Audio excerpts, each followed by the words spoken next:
Just kidding, don't do that. Like, do we need to go back and forth as this is just one take? Yeah, Put that in there. Cut. Okay. Hi, my name is Sarah Larson. My name is Lydia Mayer. We're going to be co-teaching the Foundations class for women's ministry this fall. Foundations is a new study that we're doing. It is over the course of 9 months. We will be meeting every Tuesday night at 6:30. So the premise of the Foundations class is going to be for women who may not quite be ready for a full deep dive Bible study, kind of going over what the Bible is, who Jesus is. It's kind of formatted for the new believer, or for the woman who's not been in a full Bible study before. Hi, my name is Alba. I help with Saturday prayer. It's Abide Pathways. And I'm Kemi. I support Alba at the Saturday prayers. The Saturday prayer ministry is a moment where we can gather and just pray and intercede, or how we say, stand in the gap for our church and for our city. So we gather, we bring in prayer requests from anyone who has given us prayer requests. I have a little moment of just praising God and thanking Him for all the answered prayers. And I'll add that some people are very in tune with what's happening around in the world today.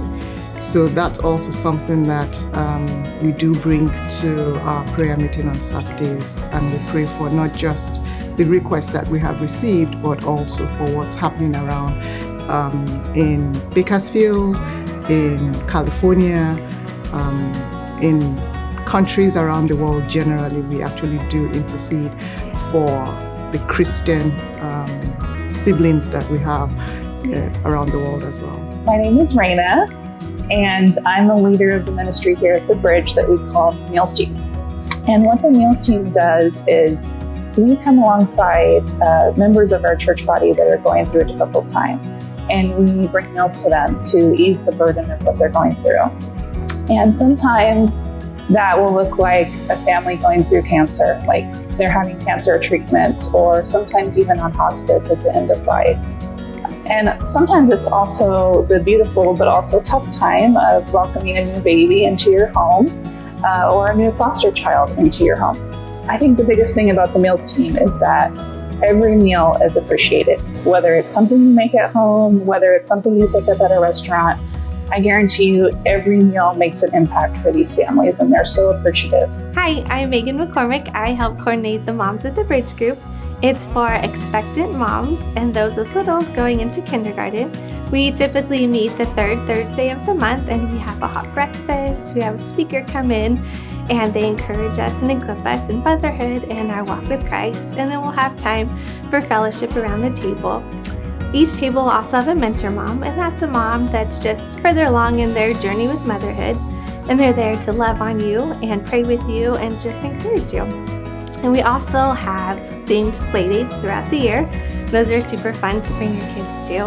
And then we'll have a mom's night out and also a date night to come to with your spouse. And during the meeting, we have a childcare program available, and they will get to have fun and also learn about Jesus. So we hope that you will join us this year as we navigate motherhood together, and we focus on centering our families on Jesus. Hello, my name is Aura. I'm the head leader for Latinas Bible Study.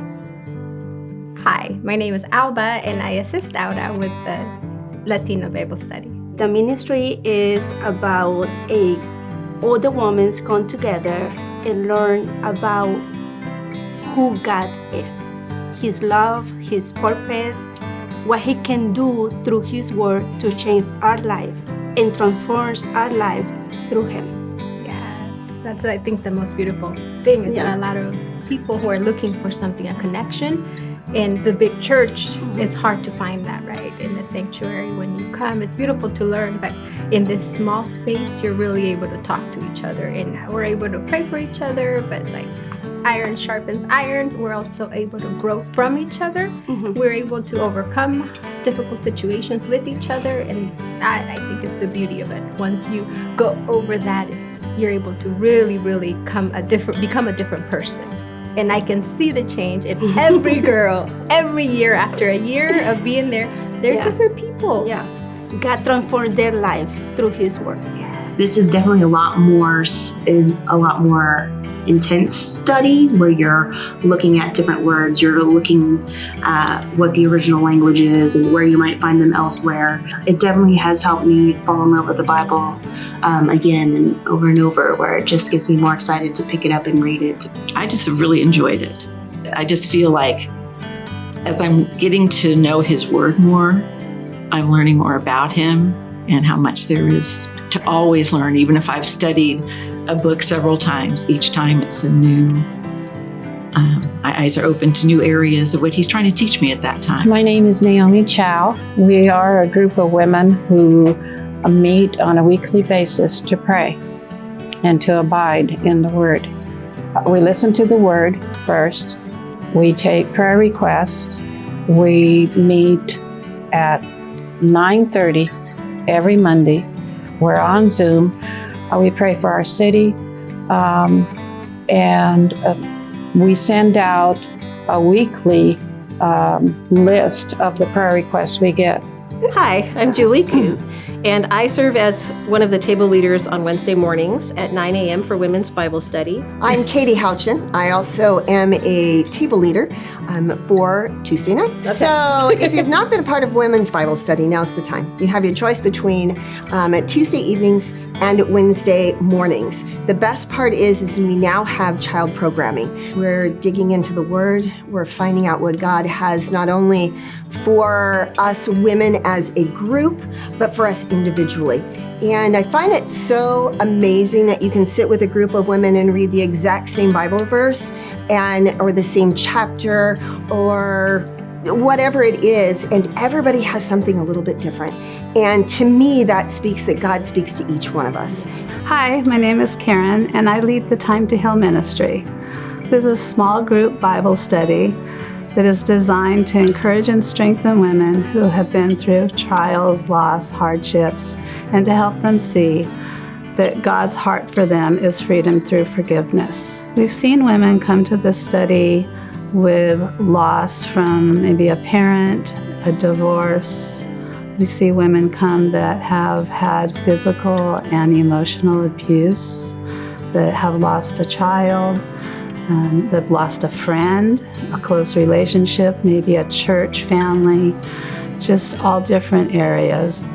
This ministry is good for any woman that's ready for change, that wants to come and be in a safe, confidential group to share their hurts and to allow God's healing into their lives so that they too can walk in the freedom of forgiveness. Hi, I'm Janet Walker. I'm with Ladies in Waiting. Back in 2001, a couple of women decided to, because they were going through infertility, decided they wanted to start an infertility ministry. And they invited me and another woman, well, several women, and we began doing the journey together. Hi, I'm Lindsay Holmes. My husband and I just surpassed 7 years of infertility. And I am very, fortunate and not to have been able to get pregnant twice and miscarried both times. The last time was in October of 2023, and I miscarried on Thanksgiving. And we were at my in-laws' house with 20 family members, like everybody's having a good time, and I was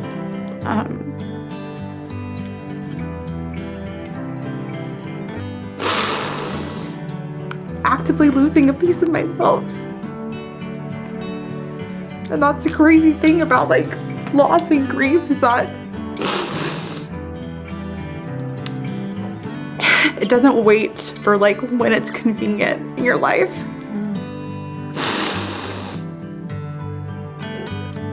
And life just goes on. And that's what infertility is. It's lonely and it's isolating. And yeah, I feel it's so shameful to even talk about. But I do know that God's good. I've seen it in my life over and over again. I do know that God has a plan, even though I don't know what that plan is. And I don't know if that plan involves me having biological children of my own.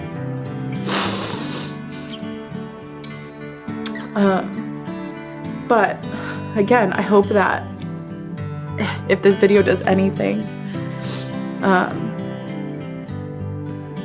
that it's a reminder that it doesn't have to be so lonely.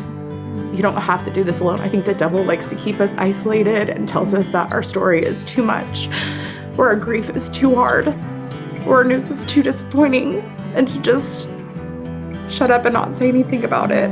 And I think that that's a mistake. It just makes it feel even worse. So this is a great outlet, or even just being able to reach out and talk to someone. Like, it's a great outlet to just feel like you're not so alone. Thank you. Yeah.